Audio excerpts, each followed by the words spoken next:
Ya hoy vamos a estudiar el capítulo 11 de Marcos. Ya tenemos casi la 3/4 parte del Evangelio según Marcos estudiada. Marcos tiene 16 capítulos, así que hoy vamos a hacer el 11 y ya quedan poquitos para llegar al final. Pero este capítulo 11 me pareció extraordinario en varios aspectos y lo que quiero justamente compartirles en esta clase de Marcos. Bueno, vamos a hacer regularmente como hacemos siempre con el bosquejo. Y bueno, vamos directamente. Los versículos 1 al 11 nos hablan de la entrada triunfal en Jerusalén, cuando al Señor lo reciben, ¿verdad? Y le dicen: Hosana, bendito el que viene en el nombre del Señor, bendito el reino de nuestro padre David que viene, Hosana en las alturas. La entrada triunfal, donde él entra en este pequeño burrito y la gente se saca sus mantos y los pone en la calle donde Jesús va pasando, y las hojas de palma también, ¿verdad? Como una procesión triunfal. Esos son los versículos 1 al 11. Luego, un pasaje muy interesante que habla de la higuera estéril, eh, donde dice que salió de Betania y que tuvo hambre Jesús, y bueno, y se detuvo ante aquella higuera, ¿verdad? Versículos 12 al 14, dicen que Jesús buscó un higo donde comer y no había, entonces dio una palabra en contra de esa higuera, ¿verdad? Y luego inmediatamente viene el acto de la limpieza del templo, donde Jesús entra al templo y echa a todos los vendedores y bueno, se arma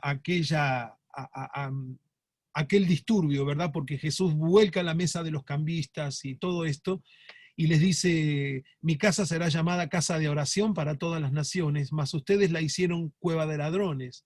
Una tremenda acusación, ¿verdad?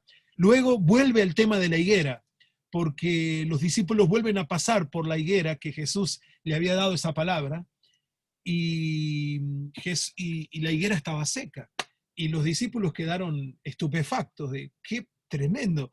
Entonces Jesús dijo que si ellos tenían fe en Dios, iban a poder echar los montes, hablarle a los montes y echarlos a la mar. Y bueno, y dio una enseñanza muy grande sobre la fe. Eh, Luego, versículos 27 al 33 habla de la autoridad de Jesús, donde le vinieron a preguntar ¿en qué autoridad, con qué autoridad? Le dijeron en el versículo 28, ¿con qué autoridad haces estas cosas y quién te dio autoridad para hacer estas cosas? Entonces Jesús les responde esta pregunta con otra pregunta. Ante ustedes díganme si el bautismo de Juan era de Dios o de los hombres. Y ahí se desarrolla la enseñanza, ¿verdad? Que ellos tienen miedo de decir. Si decimos que era de Dios, van a decir: ¿por qué no le obedecieron? Y si decimos que era de los hombres, le tenían miedo a la gente, porque la gente creía que Juan era profeta. Así que cada vez que querían prender a Jesús, y eso lo vemos en todos los evangelios, ¿verdad? Cada vez que lo quieren prender a Jesús, le quieren poner una trampa a Jesús, los que salen atrapados son ellos. Una y otra vez les ha sucedido la misma cosa. Y yo quiero repetir también una y otra vez, hermanos, nosotros apenas en esta clase que nosotros tenemos cada martes y que personalmente disfrutamos tanto, hablo de nosotros, espero que usted la disfrute también, apenas tocamos alguno de los temitas, pero es como para invitarles a que sigamos leyendo, buscando, porque cada una de estas enseñanzas que acabamos de pasar en forma muy rápida y bosquejada, cada una de esas enseñanzas es un océano, ¿verdad? Para sumergirse ahí.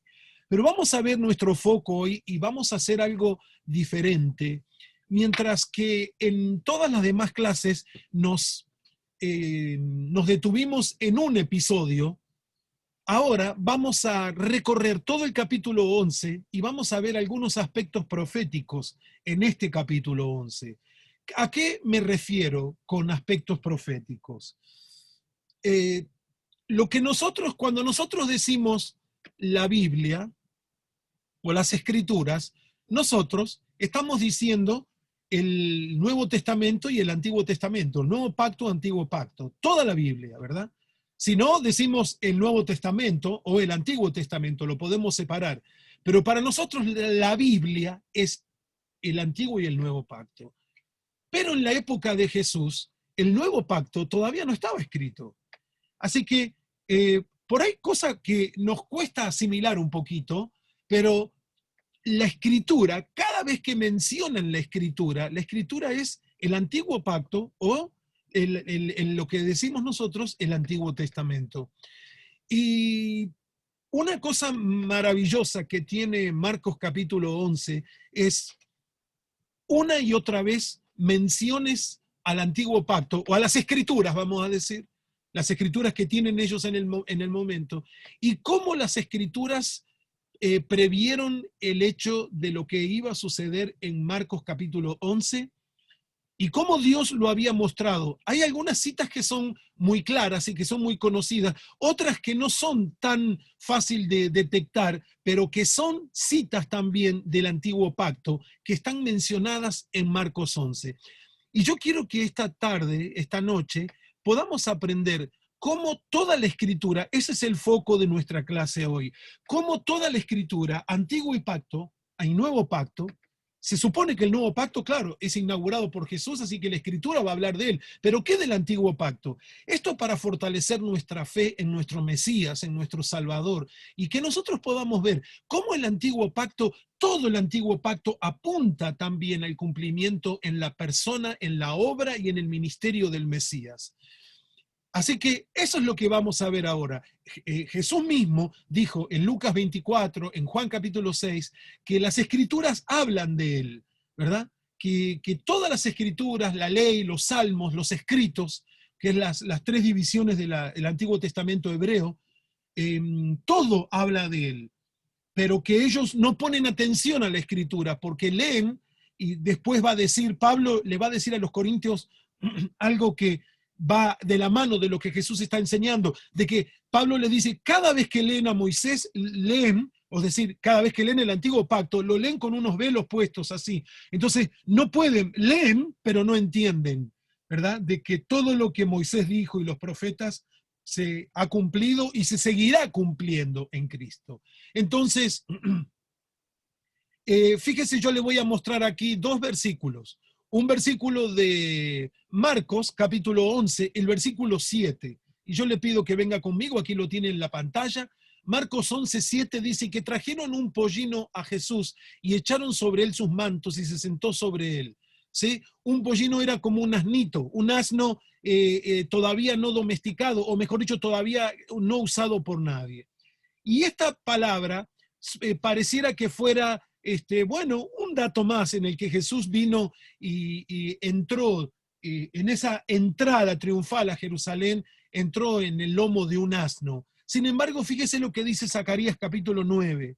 Dice, alégrate mucho, hija de Sión, da voces de júbilo, hija de Jerusalén. He aquí que tu rey vendrá a ti, justo y salvador, humilde y cabalgando sobre un asno, sobre un pollino, hijo de asna. Quizá la palabra pollino nosotros ya no la usamos, es una palabra de la Reina Valera, pero, y quizá, obviamente, nosotros ya no nos movilizamos en lomos de asnas o de caballos, pero quiero mostrarle aquí cómo el profeta Zacarías había visto, para que se dé una idea, más o menos unos 450 años antes de Cristo, aproximadamente, uno de los últimos profetas que aparecieron en el Antiguo Pacto, en el capítulo 9, él vio que el rey de Sión iba a entrar justo, fíjese que dice, es tu rey, y va a ser justo, salvador y humilde. Fíjense qué tres características. Sabemos de que los generales y los grandes gobernantes han entrado a las diferentes ciudades que conquistaban, entraban con sus pompas, con sus caballos, con sus carrozas de guerra y con sus ejércitos. Sin embargo, imagínese a este rey, humilde, salvador, justo, cabalgando sobre un asno, ¿sí? Simplemente un asno no es un animal para andar rápido ni para correr, sino simplemente para moverse. Así que la primera mención que tenemos de algo profético aquí en el Evangelio, en el capítulo 11, tiene que ver con eso, con la entrada a Jesús. algunos seguramente ya conocían este texto, pero mire, otros que se están dando cuenta recién hoy de esto. Fíjese la maravilla y la exactitud de la Escritura al hablar de Jesús y su entrada a Jerusalén. Luego, Marcos 11 también, obviamente, estamos en el capítulo 11, pero el versículo 9, fíjense, dice, los que iban adelante y los que venían detrás de Jesús cuando él estaba en el asno, y daban voces diciendo, Hosana, bendito el que viene en el nombre del Señor. Y fíjese lo que dice el Salmo 118, 25 y 26. Oh Jehová, sálvanos ahora, te ruego. Te ruego, oh Jehová, que nos hagas prosperar ahora. Bendito el que viene en el nombre de Jehová. Desde la casa de Jehová os bendecimos. Aquí la palabra sálvanos es esa palabra, ¿no es cierto? Como Hosana está puesta en el Nuevo Testamento, pero en el Antiguo Pacto es Hoshiana, ¿no es cierto? Entonces, sálvanos. Y esta multitud que iba aclamando a este rey que no tiene espada, que no tiene capas, ni tiene coronas, que la única espada que tiene es la palabra, wow, y que va entrando en Jerusalén manso, justo y humilde, las personas lo reconocen y dicen, sálvanos. Empiezan a decir, sálvanos. Hay algo muy fuerte en el ambiente espiritual cuando Jesús está entrando en Jerusalén. Y dicen que la gente le decía a Jesús, bendito el que viene en el nombre del Señor, y estaban repitiendo las palabras del Salmo 118, bendito el que viene en el nombre del Señor. Y fíjense que dice, desde la casa de Jehová os bendecimos. Allí es donde iba a llegar Jesús en medio de esta procesión, en algún momento más. Este episodio, una de las conclusiones era llegar a la casa, llegar al templo, ¿verdad? Donde lo va a limpiar. Pero esta es la segunda mención de escrituras del Antiguo Pacto cumpliéndose en Cristo. Fíjese, versículo 10 ahora, Marcos 11:10 dice, bendito el reino de nuestro padre David que viene, hosana en las alturas, otra vez lo dicen. Fíjese Isaías, y ahora vamos a leer varios versículos que tienen cumplimiento en Marcos 11:10. Isaías 9, 6 y 7 dice, porque un niño nos es nacido, hijo nos es dado, y el principado sobre su hombro. Fíjese, ¿qué significa principado? ¿Sí? El principado es un lugar de autoridad, es el lugar de los príncipes, ¿no es cierto? Principado sobre su hombro, es decir que este niño que es nacido no es simplemente un niño, es algo más que un niño. Por eso siempre a los hermanos acá, creo que lo repito cada Navidad, mire, quizá cada Navidad desde que entendí esto, 20 años, 30 años atrás, no sé, de que en la Navidad nosotros ya no recordamos a un niño que nació, no recordamos a un niño que está, perdón, a un niño que está todavía en un pesebre, porque ese niño ya no está en el pesebre, ese niño nació, pero cuando el niño nació, aún así el niño sostenía el universo, porque seguía siendo el Hijo de Dios, ¿verdad? Así que aquí dice, hijo nos es nacido, el principado sobre su hombro y se llamará admirable, consejero, Dios fuerte, Padre eterno, príncipe de paz. Fíjese, lo dilatado de su imperio y la paz no tendrá límite sobre el trono de David y sobre su reino, disponiéndolo y confirmándolo en juicio y en justicia desde ahora y para siempre. ¿Se da cuenta lo que habla aquí? Bendito el que viene. Miren lo que dice la multitud cuando Jesús entra. Bendito el reino de nuestro padre David que viene.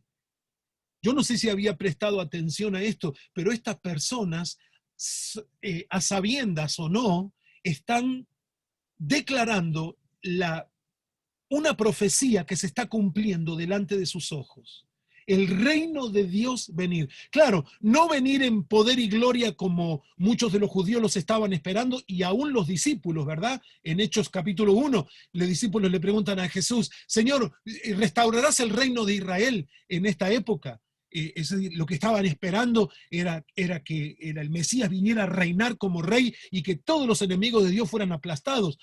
Perdieron la visión de que la primera venida del Mesías iba a ser una venida en humildad, en fragilidad. Pero aquí, este pueblo, aunque no sé cuánta conciencia tienen de lo que están diciendo, están reconociendo que el reino de nuestro padre David que viene, ellos relacionaron inmediatamente a Jesús con David. David como el rey ideal, ¿verdad?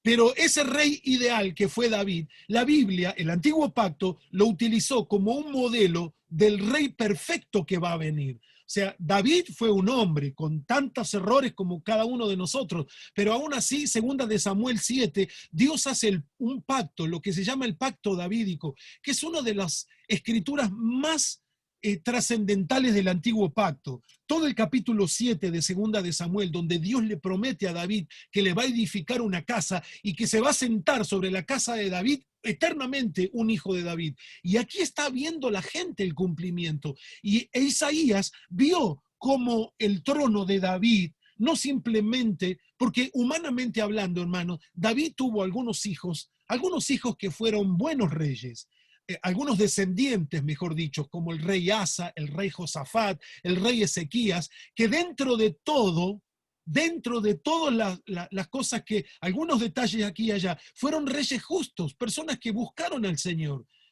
No se puede decir lo mismo de los reyes de Israel, del reino del norte, ¿verdad? Que no tuvieron un solo rey que buscara al Señor. Pero aún así, estos reyes, hijos de David, descendientes de David, todos cometieron errores y realmente ninguno fue como David, el padre. Aunque David también cometió errores. Entonces, cada vez que el antiguo pacto promete un rey como David, no está diciendo uno igualito a David, está diciendo uno perfecto, sumamente superior a David, y se está refiriendo al Mesías. Luego, fíjese, en esta misma profecía de bendito el reino de nuestro padre David que viene, Jeremías 31, versos 15 al 17, dice, perdón, Ezequiel 34, versos 23 y 24, dice, y levantaré sobre ellas a un pastor, y él las apacentará. Está hablando sobre las ovejas de Israel. A mi siervo David, él las apacentará, y él les será por pastor. Yo Jehová les seré por Dios, y mi siervo David, príncipe en medio de ellos. Yo Jehová he hablado. ¿Se da cuenta? ¿A quién está? En la época de Ezequiel, David tenía por lo menos 400 años que ya estaba muerto.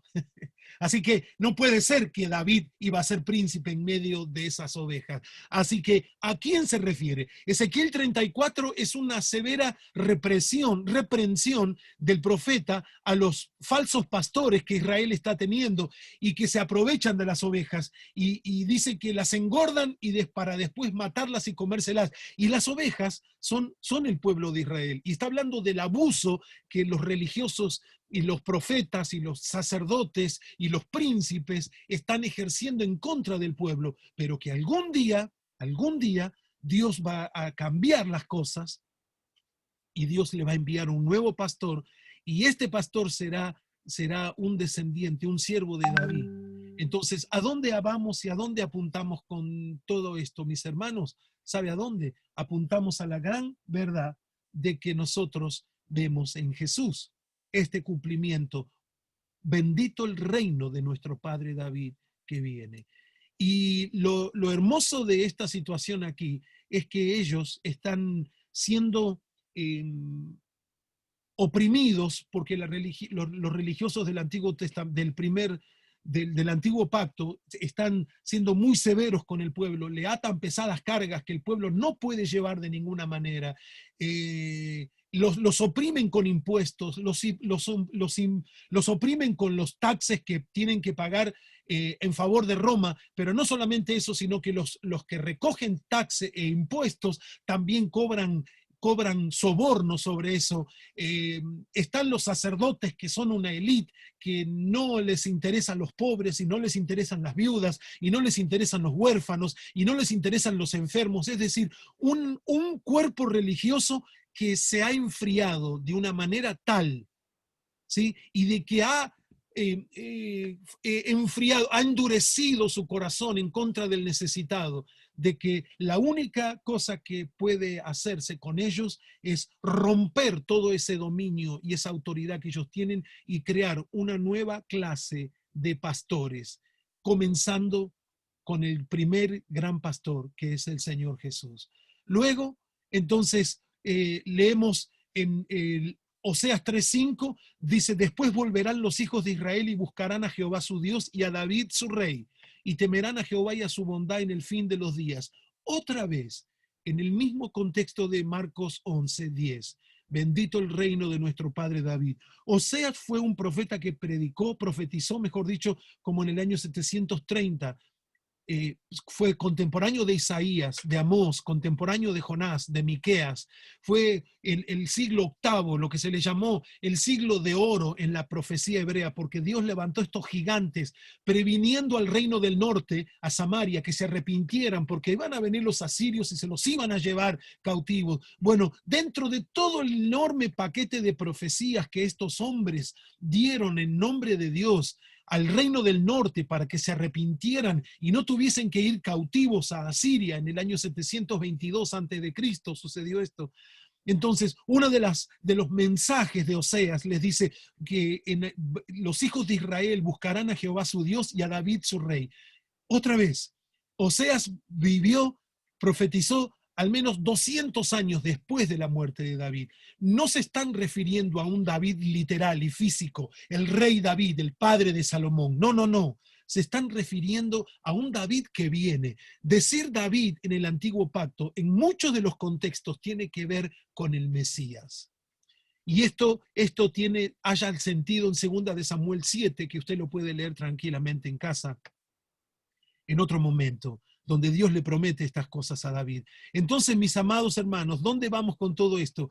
Vamos a que el reino de nuestro padre David que viene, estas personas, los sencillos, los simples, los huérfanos, las viudas, los enfermos, las personas que estaban alrededor de ese asno que Jesús iba montando, estaban viendo el cumplimiento de profecías que habían sido dadas en el Antiguo Pacto muchos años antes. Y sabe la pena y la gran falta, el gran hueco, el personaje central que faltaría en esa multitud que acompaña a Jesús en el asno. No están los religiosos, no están los fariseos, no están los escribas, no están los saduceos, no está la gente que se decía conocer la Escritura.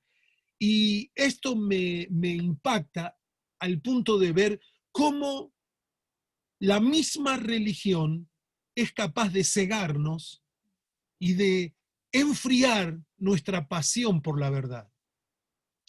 Porque como Jesús no encajaba en los moldes en que los religiosos lo habían encajado, es decir, el Mesías tenía que ser de la manera que los rabinos habían determinado que el Mesías tenía que ser. Entonces, ellos vieron un modelo en el Antiguo Testamento y le hicieron como una camisa de cemento, en la que el Mesías no podía ser diferente a lo que ellos entendieron. Entonces, ellos encerraron, como dicen los rabinos, que los rabinos tenían que poner un cerco alrededor de la Torá para que no entraran los gentiles, para que no ensuciaran la Torá. Bueno, con ese cerco que le pusieron a la Torá los rabinos, lo que hicieron fue limitar a su pobre entendimiento lo que Dios era capaz de hacer. Entonces, no, eso no puede venir de Dios. ¿Por qué decían así? Porque ellos no eran capaces de entender, ¿sí?, la sanidad, los milagros, no eran capaces de entender. Veían cómo el pan se multiplicaba, veían cómo los endemoniados fueron libres. Ya a esta altura del Evangelio de Marcos hemos visto un montón de todas esas cosas. Sin embargo, ¿por qué no se convierten? ¿Por qué no vienen a la fe? Porque eso no entra en la idea que ellos tienen del Mesías. Y esa es la alarma en estos días, que nosotros podemos llegar a tener una idea de Dios, una idea a la cual nosotros le hacemos una camisa de cemento. Es como me enseñaron a mí en Argentina, puedo decir yo, o es como me enseñaron en Colombia, o es como me enseñaron en el Perú, o es como me enseñaron en Guatemala, o es como aprendí yo, y esa es la única manera. Y resulta de que cada vez que Dios interviene en la historia para hacer algo, nunca es como nosotros lo habíamos pensado. Siempre es sumamente superior, siempre es completamente de otra naturaleza. ¿Y sabe cuál es el temor? El temor es que pueda pasar esta pandemia, que pueda pasar este tiempo de tanta tristeza para muchos, eso está fuera de toda discusión. Tenemos compasión con las personas que están perdiendo sus seres queridos. Hay mucho dolor en el mundo, eso es muy cierto y no podemos ser insensibles. Pero hay algo más que el dolor. Nosotros tenemos que ver, ¿sí?, que esto nos tiene que enseñar una dependencia de Dios diferente y aprender a ver la mano de Dios de formas que antes de la pandemia no hubiéramos considerado que pudiera haber sido Dios. Entonces, todavía hay gente que está viendo el diablo por todos lados y no ha podido ver a Dios por sobre todas las cosas. Yo no digo que el diablo no tome ventaja. Siempre el diablo va a querer tomar ventaja de todo. Pero si nosotros no podemos ver a Dios por sobre todas las cosas, entonces tenemos una vista muy pobre y muy miope. Y hemos encerrado en una camisa de cemento nuestra idea de lo que viene de Dios o no. Esto es lo que ellos hicieron. Y me encanta y me anima a que fueron los humildes, la gente pobre, la gente que no tenía nada, la que estaba alrededor de ese asno, viendo de que estaba montado en ese asno, era el Mesías. Y pudieron ver en todo lo que decía el antiguo pacto, este es el hijo de David. Luego el versículo 10, mire, y no, le aseguro que no he sido exhaustivo por razón del tiempo, necesitaríamos por lo menos 3 horas para ver cada detalle profético en este capítulo, pero baste esto para que usted pueda animarse y meterse también, ¿verdad? El versículo 10, otra vez, bendito el reino de nuestro Dios, de nuestro Padre David, que viene, hosana en las alturas. Fíjese lo que dice Salmo 148:1, aleluya, alabad a Jehová desde los cielos, alabadle en las alturas. Qué hermoso, como dice el Salmo 8, como dice el Salmo 8, de la boca de los niños y de los que maman, fundaste la alabanza, fundaste la fortaleza. ¿Qué quiere decir esto? Que las personas humildes y sencillas pudieron reconocer a Jesús, el Señor, ¿verdad? Y repetían palabras de los salmos cuando lo vieron a él en ese pequeño asno. Luego versículo 11, y este versículo 11, quiero decirle que nunca lo había visto como lo he visto en este estudio. Mire lo que dice el versículo 11, Marcos 11:11. Dice, y entró Jesús en Jerusalén y en el templo, y habiendo mirado alrededor todas las cosas, como ya anochecía, se fue a Betania con los 12. Los que conocen Jerusalén, me imagino que la mayoría de los que, bueno, sé que la mayoría de este chat conoce Jerusalén, se dan cuenta que Jerusalén, Betania está enfrente de Jerusalén, muy cerca para ir, para caminar en Betania y después ir a la ciudad vieja, porque está a escasos 2 kilómetros y algo, está muy cerca, ¿verdad? Entonces, pero miren lo que hizo Jesús. ¿Sabe? Yo tengo que confesarle, yo nunca había visto esto. Nunca había visto que Jesús, habiendo mirado alrededor todas las cosas, entró en el templo y se puso a mirar todo. ¿Sabe que la escritura no tiene ninguna palabra superflua, ninguna palabra para llenar un capítulo, porque un capítulo tiene que tener tantas letras o tantos versículos? No, sino que cada palabra, que cada frase está ahí, porque es lo que el Espíritu Santo quiso que esté allí, cuando inspiró a los escritores, ¿verdad?, a poner. Entonces, fíjese Malaquías 3:1. Dice, he aquí yo envío a mi mensajero, el cual preparará el camino delante de mí.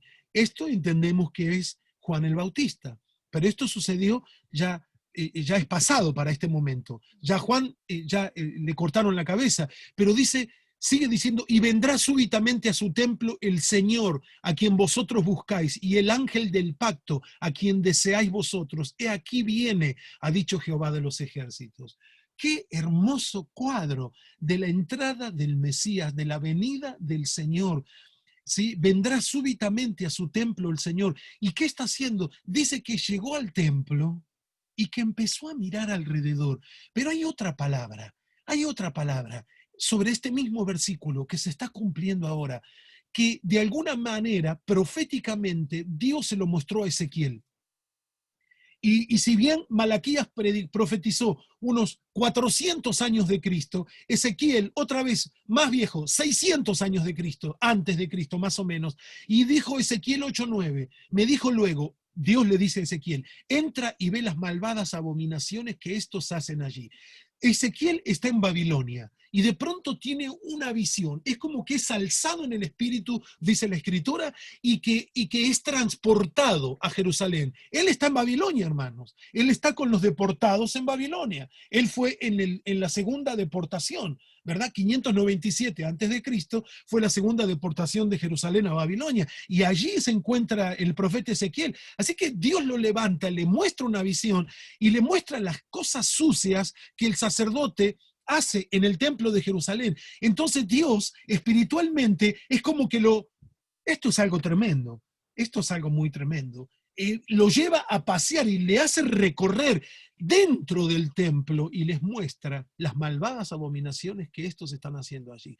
Y Dios le muestra cómo las mujeres lloran a Tamuz, un dios babilonio, ¿sí? Que lo están endechando, como dice la Reina Valera, que están llorando a Tamuz y que están hay toda clase de imágenes y de reptiles y de cosas a los cuales ellos se postran, y Dios le muestra al profeta que escarbe, que saque todo el barro, porque dice de que es como que todas las obras que los sacerdotes hacen, las quieren tener tapadas. Ellos alrededor del lugar santo, alrededor del lugar santísimo, que se supone son los lugares de comunión con Dios, bueno, ellos tienen todas sus cosas malvadas encerradas, pero ¿sabe? A Dios no se lo puede burlar. Entonces Dios le muestra a Ezequiel esas cosas, cómo los sacerdotes estaban cometiendo esas abominaciones. Ahora, 600 años después de eso, entra Jesús y dice que mira alrededor todas las cosas. Tengo otro texto más que proféticamente anunciando este momento, también del versículo 11 de Marcos 11. Sofonías 1:12 dice, acontecerá en aquel tiempo que yo escudriñaré a Jerusalén con linterna y castigaré a los hombres que reposan tranquilos como el vino asentado, los cuales dicen en su corazón, Jehová ni hará bien ni hará mal. Esto me suena parecido también a una profecía que está en Malaquías capítulo 3. Me acabo de acordar ahora, no me había acordado cuando preparé esto, que dice que hay algunos que dicen, no, Dios no va a hacer nada, no se va a meter, ni nos va a hacer daño, ni nos va a hacer ni bien ni mal, nada. Es como que Dios nos va a ignorar. Y es la misma idea de Sofonías. Para que se dé una idea, Sofonías fue contemporáneo de Jeremías, ¿sí? Así que Sofonías fue probablemente un testigo ocular de la caída, de la gran caída de Babilonia, la tercera y última deportación en la época de Nabucodonosor en el 587 antes de Cristo, cuando destruyen completamente el templo y se llevan todas las cosas del templo a Babilonia. Entonces, él ve como Dios entra en Jerusalén y la escudriña con linterna, ¿sí? Se da cuenta, escudriñar, revisar todos los rincones con una linterna. Claro, en la época no nos hagamos la idea de que es una linterna como las nuestras, era un farol, una lámpara, pero ahora nosotros con una poderosa linterna, y dice que Dios va a entrar en Jerusalén de esa manera. Fíjese lo que hace Jesús, dice que mirando alrededor todas las cosas. ¿Para qué entró a Jerusalén Jesús en el templo aquella noche, si ya anochecía y ya se iba a ir a Betania con los 12? ¿Por qué?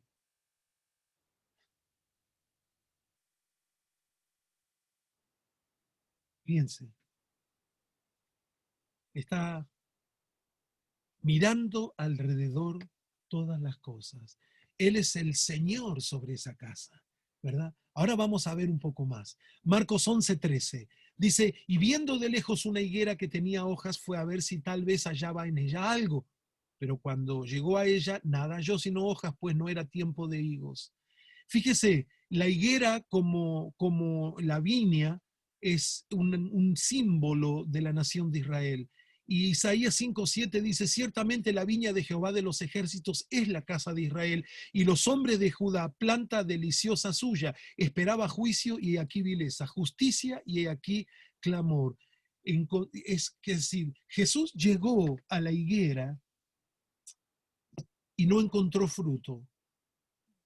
Es la misma cosa. Jesús entró al templo y revisó y miró todas las cosas y no encontró fruto. ¿Se da cuenta la relación? ¿Por qué Marcos pone la higuera estéril dentro del contexto de la limpieza del templo que ahora vamos a ver en un momento más?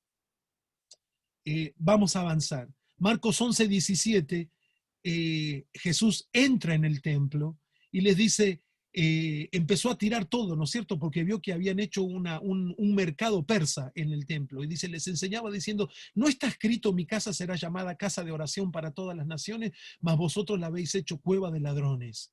Fíjese, Jesús cumpliendo Isaías 56:7, yo los llevaré a mi santo monte y yo los recrearé en mi casa de oración. Sus holocaustos y sus sacrificios serán aceptos sobre mi altar, porque mi casa será llamada casa de oración para todos los pueblos. Y sabe, este versículo de Isaías, solamente Marcos lo cita completo. ¿Qué cita Marcos? Todo esto y le agrega esta última parte que también dice Isaías, pero que Mateo y Lucas no lo agregan, que será casa de oración para todos los pueblos. ¿Sabe por qué? Eso sucedía porque este mercado persa que habían hecho se hacía en el atrio del templo. ¿Qué era el atrio del templo? En el atrio del templo pusieron toda esta venta de animales, cambio de dinero y todo este mercado allí. ¿Sabe cuál era el atrio del templo? Era el atrio de los gentiles. Era el atrio en donde ninguna persona que no fuera judía no podían pasar más allá de ese atrio. Entonces los no judíos iban a adorar allí, a ese lugar, y iban a encontrarse con el Dios de Israel, ¿verdad? Los prosélitos eran los que se convertían al judaísmo, pero que no eran judíos, ¿sí? Y los temerosos de Dios, así como el soldado Cornelio en Hechos 11 o el prosélito en Hechos 7, ¿verdad? El eunuco etíope. Entonces, muchas personas que eran temerosas de Dios, los gentiles, llegaban hasta el atrio de los gentiles y allí adoraban a Dios. ¿Qué sucedía? Cuando los religiosos y judíos tomaron el atrio de los gentiles y lo llenaron de mercancías, sacaron a los gentiles la posibilidad de acercarse al Dios de Israel. Porque el lugar en donde los gentiles debían ocupar para llevar sus sacrificios y para adorar al Dios de Israel, estaba ocupado con todos estos puestos y estos mercados, ¿verdad? En donde vendían toda clase de animales y toda clase de cosas. Así que habían hecho de la casa de oración, el lugar en donde los gentiles iban a encontrarse con el Dios de Israel, una casa de venta de cosas y literalmente una cueva de ladrones. Por eso, fíjese, acerca de este mismo pasaje de Marcos, también hay otro versículo que se cumple, Jeremías 7:11. Dice Jeremías, es cueva de ladrones delante de vosotros esta casa sobre la cual es invocado mi nombre, he aquí yo también lo veo, dice Jehová. Fíjese la relación. Dios dice aquí Jeremías 7:11, yo también estoy viendo que ustedes han hecho de mi casa una cueva de ladrones. Recuerde el verso anterior que vimos en Marcos, que Jesús fue el día anterior y empezó a mirar Jerusalén y habiendo mirado todo, se retiró. Y al otro día vino y les tiró todo el boliche, como diríamos en Argentina, le tiró todo el negocio al suelo. ¿Cómo es capaz el ser humano de transformar las cosas de Dios en algo para ganancias personales? Pero hay otro versículo más que se está cumpliendo acerca de la casa de ladrones. Dice Zacarías 14:21, el versículo, la segunda parte, dice, y sabe que me gusta porque la Biblia en las versiones nuestras, el último versículo de Zacarías es este. Y no habrá en aquel día más mercader en la casa de Jehová de los ejércitos. No habrá más mercader en la casa de Jehová de los ejércitos. Quiero volver y terminar con la meditación de que Jesús entró habiendo mirado todo alrededor. Yo quiero ahora que nosotros podamos, nosotros ocupar el lugar de, de esa situación allí, en Jerusalén, 2000 años atrás. ¿Qué es lo que estaba viendo Jesús? ¿Qué es lo que estaba buscando? Jesús estaba buscando justicia. Jesús estaba buscando un justo. ¿sí? Como dice Isaías, dice Jeremías y dice Ezequiel, los tres profetas se ponen en un acuerdo espiritual y dicen, busqué un hombre, busqué un justo entre medio de ellos y no lo hallé. ¿Sabe? Cuando Jesús tuvo que encontrar personas justas, fueron algún centurión romano de que tenía más fe que todos los judíos, cuando él decía, estoy asombrado de la fe que he encontrado en este hombre, o en una mujer sirofenicia, cuando ya hemos estudiado, cuando le dice, aún los perrillos comen las migas que caen de la mesa, por favor, saná a mi hija, libera a mi hija, ¿se acuerda? Entonces, en el lugar, Jesús encontró, en el templo de Jerusalén, encontró el altar del sacrificio, encontró el candelabro, encontró el lavacro en donde los sacerdotes se lavaban, encontró las ofrendas, encontró los animales para las ofrendas, encontró al sumo sacerdote, a los sacerdotes, encontró a los levitas, encontró cómo ellos celaban la ley de Dios, pero no encontró personas justas. Encontró todo lo que tiene que ver con lo religioso, pero no encontró nada que tenga que ver con Dios. Y me enciende una enorme alarma, mis hermanos, que en este capítulo 11, todo tan demostrándonos el cumplimiento de lo que Dios había prometido y ahora cumpliéndose, le aseguro que, mire, que he sido muy rápido porque hay un montón de otros detalles que se pueden ver en Marcos 11 que tienen que ver con fotos tomadas en el antiguo pacto, pero esto es lo que quiero mostrarles. Jesús encontró, miró alrededor todas las cosas y lo que encontró fue comercio y lo que encontró fue conveniencia propia y lo que encontró en todo lo que tenía que ver con el templo, encontró de todo, menos a Dios. Dios no estaba ya en esas ceremonias. Dios ya no estaba en esas Dios no estaba en esos sacrificios, ya Dios no estaba en todo lo que ellos cumplían al pie de la letra, porque ellos habían olvidado lo fundamental, ¿sí? Lo fundamental. Miqueas capítulo 6 dice, Miqueas, un contemporáneo de Isaías, dice, ¿con qué vendré y me presentaré delante de Dios? ¿Le ofreceré a Dios un arroyo de aceite? ¿Le ofreceré un río de sangre de animales? ¿Qué es lo que el Señor pide de ti? Hacer justicia, amar misericordia y ser humilde ante tu Dios. Miqueas 6:8 puede ser un extraordinario resumen de toda la ley, de todos los sacrificios y de todas las fiestas judaicas. Lo que Dios quería es que hagan justicia, que amen la misericordia, el Gesed, y que hagan y que sean humildes delante de Dios. Esas tres cosas como centrales. Bueno, en Jerusalén hubo de todo, menos eso. Y mi pregunta, hermanos, es si Jesús entrara y mirara alrededor en nuestras congregaciones. Ahora es por Zoom, ¿verdad? Si Jesús entrara a nuestro Zoom, diríamos, pero ¿qué encontraría? Yo, y creo que cada uno de los cristianos que estamos conectados en esta reunión, anhelamos de que el Señor encontrara hacer justicia y amar misericordia, es decir, que seamos personas justificadas, que seamos personas llenas de la gracia y la misericordia del Señor y que caminemos humildes delante de Él. Todo lo demás, no digo que no sea importante, los sacrificios eran importantes, todo lo que Dios instituyó fue importante, pero perdió su significado en el momento en que ellos se olvidaron de ser justos y de ser humildes delante de Dios.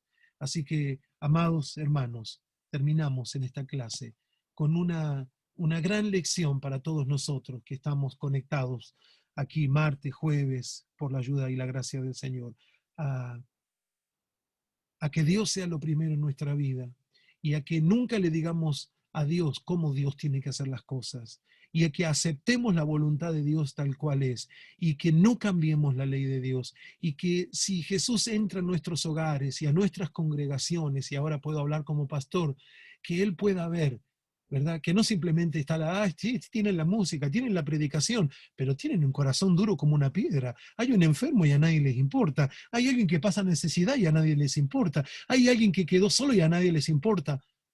Eso sería algo trágico.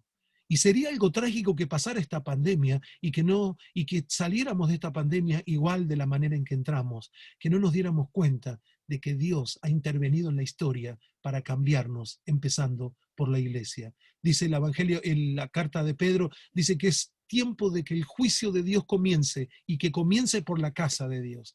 Así que no piense en el juicio como ir al infierno y condenarnos, sino juicio quiere decir como escrutinio, como Dios metiéndose, revisando, esto está mal, fuera, esto está mal, fuera, esto está mal crecido aquí, fuera, eso hay que cambiarlo, vamos a arreglarlo. Les voy a dar una provisión sobrenatural de mi gracia para que puedan sanar lo que está enfermo, restaurar lo que está cansado, fortalecer lo que está debilitado y poder alimentar la justicia, poder solventar la humildad y ayudarles en sus corazones para que se vuelvan a mí con toda la fuerza.